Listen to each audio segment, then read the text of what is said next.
Hi guys, hope you're all doing well. This is my Liverpool versus Toulouse match review, and also in this live stream I will be doing my Liverpool versus Nottingham Forest match preview. Just cram it into one as it is a quick turnaround in games for Liverpool. So yeah, not really in the best of moods this week, but we crack on, and yeah, I'm just not really in the best of moods this week. Yeah, everything that's happened, and it don't help with work either. Fucking work agenda against me, which is pretty obvious. Always doing all the fucking work at work. But yeah, I'm not allowed a day off on Monday, even though they can cope without me. So fucking wanted, man. Bunch of fucking wanted, and I'm telling you now, I'm fucking down on that fucking day off. I'm taking that day off on Monday, whether the fucking guy care or not. Because I'm fucking sick of the fucking case now. Pretty sick of the case, and something's fucking happening, I'm telling you right now. But yeah, we'll get straight into it. So Liverpool versus Toulouse. Yes, we forget about that. That's just all the going-ons. But Liverpool versus Toulouse. Very good performance. Obviously, I couldn't watch it because I was at work. Unfortunately, I was at that fucking shithole and shambles of a workplace. But Liverpool versus Toulouse. From what I saw in the highlights,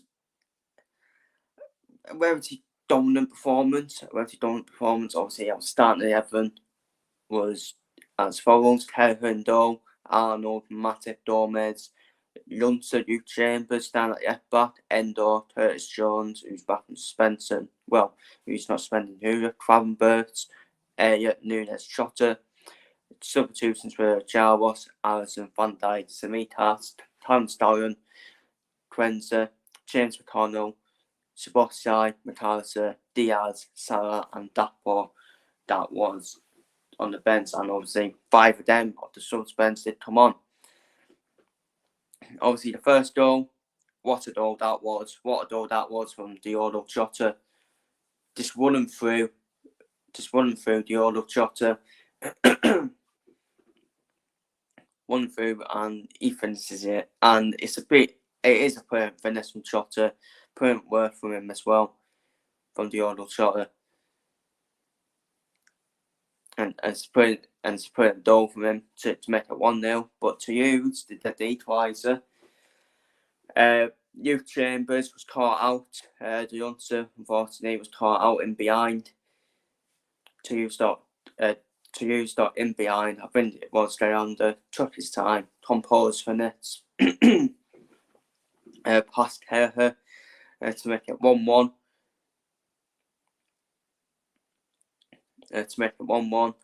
But we did go back in front through Endo. Again, another standout goal for me. Endo is a bloody dwarf. He's a bloody dwarf, for God's sake. How is he storing a header like that? So it's Alexander Arnold's cross to find Endo, brilliant header for a small player as well. And I think he should be starting for Liverpool. Obviously, he shouldn't be in the box, Endo, but he's the only defensive midfielder who can play as a defensive midfielder we've got. So I would actually start him from now on, probably instead of McAllister, in my opinion, and start from versus spot side alongside Endo, in my opinion. Then we doubled our lead to make it 3-1 through Darwin Nunes. Who found himself on the left-hand side, who pressed it in. I think it was a tight handle. As well, but that's fucking Darwin Nunes for you. That's Nunes for you. He always stores a pretty hard chances. if he would have scored the easy chances, Núñez, he'd be pretty up there with Haaland. He'd be up there with Haaland, honestly. So Núñez made it 3-1. Then in the second half, you gotta say to you, should have probably made it 3-2. Kelleher, who passed it straight to the Toulouse player, and he went past Kelleher as well. All you need to do is just shot it into the left-hand corner, the left-hand side, and he pretty shoots straight at Alexander-Arnold. He shoots straight at Alexander-Arnold. I think that's one of the worst. We'll talk about Darwin Núñez's miss in a minute, which now counted as probably as an assist for Robbenberts. But that is worse than Darwin Núñez's miss, in my opinion. Núñez hit the post, but the Toulouse player had a lot of pretty space on that left-hand side just to pretty shot it in. All you need to do is shot it in. Alexander-Arnold in pretty side. Arnold's on the right-hand side of the dome. So yeah, for me, that's a sitter from Toulouse. It really is a sitter. And we punished them, and we ended up punishing them in the end. Darwin Núñez then took on his player, took it round the keeper, and hit the post, which is an easy chance for Darwin Núñez, another easy chance he has missed. But I think it was a good assist from Darwin Núñez. We can be sarcastic with it. It was a good assist from Darwin Núñez to find Robbenberts. Núñez thought, you know what, I'll just hit the post on purpose. Robbenberts is behind me. And Robbenberts, he took it round the keeper to shot in for 4-1, and that was a well-deserved goal for Ryan Robbenberts. Ryan Robbenberts, for me, he was immense against Everton. He was immense then, in my opinion. Last night against Toulouse as well. So sick in that midfield, Ryan Robbenberts. So sick in that midfield. And obviously Mo Salah came on to get himself on the score sheet. I think it's his record breaking goal in Europe, I think it was, for Mo Salah, record breaking goal in Europe, something like that. But yeah, the substitutions, Salah came on, Dapo came on, and the three youngsters came on for Liverpool. Callum Starren, James McConnell, and Twenza all came on for Liverpool, which means it means the group standings are just like this. We're top with 9 points after playing 3 games, no difference across 8. Union in second, who I expect to go through with Liverpool, in my opinion. On 4 points, no difference -1. In third place, Toulouse. Everyone's played 3 games. Toulouse are in third with 4 points, no difference -3. So it's between them and Union for second place, you would think, as you would expect Liverpool to cruise through in first place. I think Liverpool just need to win the next game, don't they? Just need to win the next game in Europe, and we're basically through, aren't we? And we've basically won the group. And that's our bottom of the table, as we probably all expected. But yeah, that was the Europa League. That was the Europa League action. We now move on to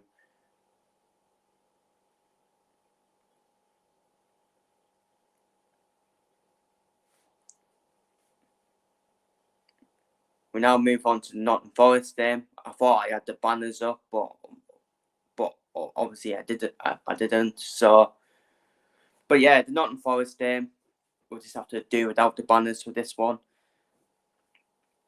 Steve Cooper, obviously Nottingham Forest second season. There's always that talk of second season syndrome, potentially for Nottingham Forest. They've been decent. It's where you expect Nottingham Forest to be. It's where you expect them to be. They've had some good wins. They've beaten Chelsea away from home. Quite unlucky away at Arsenal on weekend. Yeah, to be fair, you have to say Arsenal and get them back in it with that conciliation goal. The threats for me, obviously they did beat us last season at the City Ground through Tyrone Awoni. Out of all the people, the forgotten Liverpool, the player who we all forgot played for Liverpool, Tyrone Awoni. So he's done me a threat. I think it's mainly done with their forwards and Morton Davis White for me. Morton Davis White and the forwards that done be the main threats from Nottingham Forest. Like the dot pacey windows, Nottingham Forest. Chris Wood would be a threat as well, especially from set pieces, especially when we play that high line. Nottingham Forest can easily, with a bit of quality on the cross, and find Chris Wood an easy one in behind our defence. So we need to watch out for our high line. But they don't be dangerous on the counter as well, because with the pacey forwards and pacey windows as well. And Nottingham Forest. Start of the season, I did put Forest to door down. I just thought second season syndrome. I actually went for all the second season syndrome teams to door down. I actually went for Fulham, Nottingham Forest, and Bournemouth to door down at the start of the season. Fulham, because of the loss of Mitrovic. And I think I could be right on that, to be honest with you, because I'm not really convinced by Fulham without Mitrovic. Nottingham Forest, for me, Nottingham Forest, they're just going to rely on home form with them and the Nottingham Forest. And I just felt start of the season, it's more second season syndrome for me, for Nottingham Forest, more second season syndrome. People will now start to find them out. And Bournemouth, I just wasn't convinced by Bournemouth. Like, Bournemouth squad is a championship level squad, let's be real. They've done well. Just Darren O'Neill overachieved with that Bournemouth team, just to keep them up, in my opinion. And they got Iola, and I think he'll get sacked at some point this season. And I think Nottingham Forest can stay up. I don't think Fulham or Bournemouth. I actually think Fulham and Bournemouth are in trouble. There has been talk about Everton points reduction for Everton. That's funny, isn't it? That's funny. But when it's Man City, when Man City got 115 charges, by the way, I'm not accusing Man City of cheating, but Man City have been accused of 115 charges, right? But they only get 5 minutes on the naughty step. As for Everton, you get a severe punishment straight away. Make it make sense, people. Make it make sense. And so Everton could be in trouble as well due to a points deduction. Without the points deduction, I think Everton will be fine, in my opinion. I think they'll be fine. I actually still think Everton, it depends what the points deduction is for Everton, in my opinion. If it's a big one, then yeah, I think they've got no chance of surviving. But they'll fucking give it a good door, Everton. I think they'll give it a good door to try and stay up. But that's where Nottingham Forest are. As for us, potential title contenders. I mean, still early. We need to see what Spurs do tonight away at Crystal Palace, which end up being an easy game for Spurs. It's not easy going away to Crystal Palace for me. It's not easy going away to Crystal Palace. I do think Spurs will get the job done though at Crystal Palace. As then Crystal Palace are another team. I just think Wilfred Zaha has weakened Crystal Palace for me. I think Crystal Palace for me, they are a team that will put in the effort. I think, to be fair, Crystal Palace were unlucky away at Newcastle. I don't think it was a 4-0 game. Like, Newcastle were just clinical, weren't they? And Crystal Palace had chances in that game. But you just never know at Selhurst Park. Just never know. It's a very torn and crowned daughter away at Crystal Palace. It's really torn, and I hate going there as a Liverpool perspective. Even though we do have a good record at Crystal Palace, I just hate going there. The fans are unbelievable. They never stop singing. They will try and make it hostile as possible.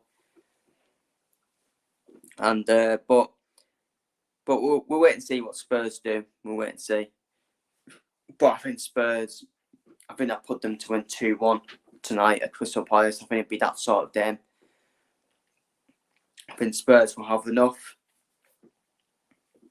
But yeah, on to our game at home to Nottingham Forest. I think we will win. I do think we will win. I think Nottingham Forest are there for the taking defensively, in my opinion. If you can score 2, I think Liverpool should be able to beat them, in my opinion, with all due respect. In my opinion.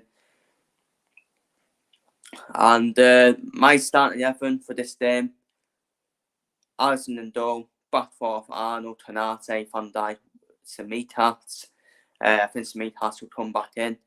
Konate will come back in as well after he was absent against Toulouse, but I think he was rested, which is good management by Jurgen. I think Konate is our best defender at Liverpool. He is definitely our best defender at Liverpool, so it's good to rest him, in my opinion. 3-man midfield, I would start Endo. I'll start Endo then, in my opinion. Like I said, I would start Endo from that one. With Gravenberch and Szoboszlai, I would start that as our midfield. And the front three, I would go for, well, as Nunes and Jota played back-to-back games, I would start Salah, Gakpo and Diaz. I think Gakpo will get a 1 out, in my opinion. I do expect him to get a 1 out at the weekend. With him back from injury after turning on in the second half last night against Toulouse as well. So I think it'd be Salah, Gakpo and Diaz as the front three. And finally, my score prediction. Obviously, you would have already seen it on the community posts. I've gone for a very emphatic 5-2 win. 5-2 win to Liverpool. I don't know why. I think it'd be that sort of game. I do think Forest will score. I think they have enough threat to score Nottingham Forest.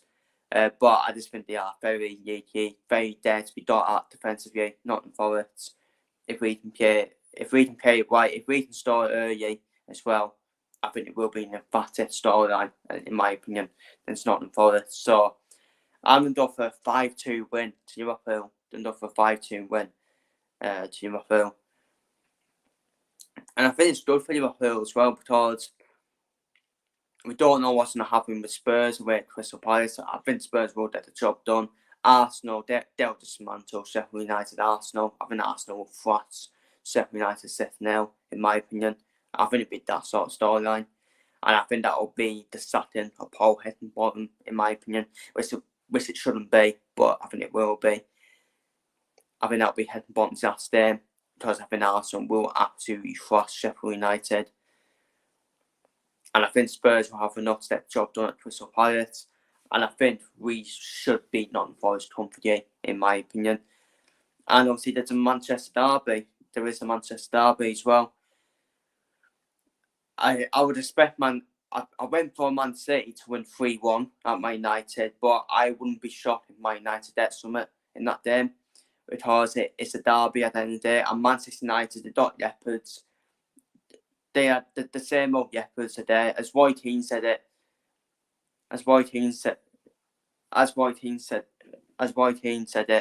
all them years ago, the Leopards are still there at Man United in the dressing room. They throw the minds under the bus, but they turn up whenever they want. Man United.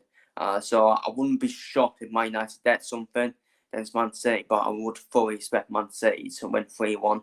I think the Dot Wadtree coming back now, which is massive for Man City. He's the massive player for Man City, Wadtree.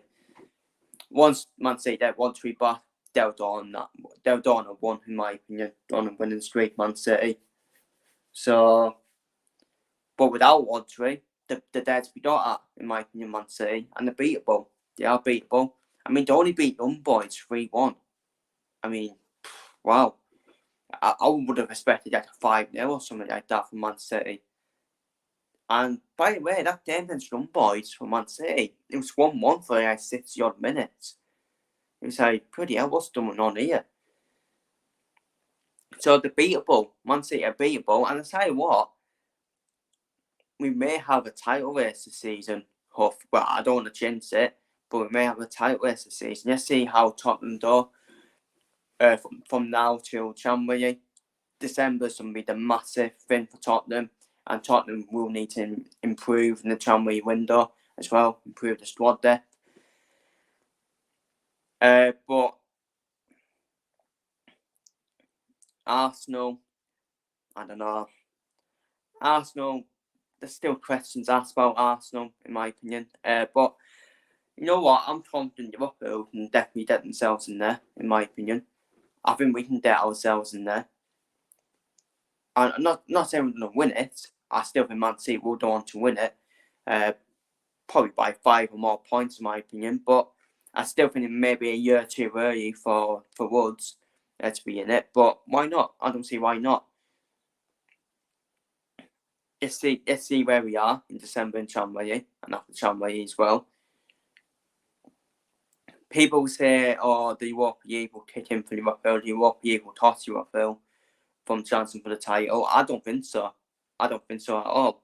Because let's be real about it. Arsenal, when they were in the Europa League last season, Arsenal didn't have the squad there that Liverpool have, in my opinion. I think Liverpool have got the squad there to cope, to compete in all fronts, in my opinion, Liverpool. And I'll tell you what, Liverpool got a massive chance in the Carabao Cup, in my opinion, as well, to regain that Carabao Cup back after we obviously got knocked out last season as defending champions. So you'd expect Liverpool to be favourites to win the Carabao Cup, and I would expect us now to win that competition, in my opinion. I think the only team that is a threat in that competition is probably Newcastle, in my opinion. I would fully expect us to beat Man United, Chelsea. I would expect us to beat them, in my opinion. I'm not being arrogant, but I think Newcastle are the only threat in that competition. And so I actually hope Man United knock out Newcastle. Then I think I know who would have said that a decade ago, that you'd hope Man United and Chelsea stay in the competition. So yeah, I think Liverpool got a massive chance to win the Carabao Cup, in my opinion. I'll be very disappointed if we don't win it, especially with the way now the tour has opened up as well. We got the experience of winning that as well, and the mentality, so we should be favourites to win that. And and Arsenal, yeah, I think Arsenal. Oh yeah, I've forgotten about Arsenal as well. Arsenal will be a threat as well in that Carabao Cup. But then I would expect us to beat Arsenal, in my opinion. But yeah, Newcastle, Arsenal, Liverpool, they should be the favourites to win that Carabao Cup. So fancy their chances, in my opinion, as they're in better stead ahead of Chelsea and Man United at the moment. So, but yeah, but with our experience of winning it, I would expect us to win it, in my opinion. With now the tour opening up, with now Man City out as well. So yeah, enough of me waffling on. That is my Liverpool first to use match review and my Liverpool first Nottingham Forest match preview. Feel free to either force down below if you're watching this on playback. Take care, stay safe, and see you later. Up the Reds. Come on, the Reds.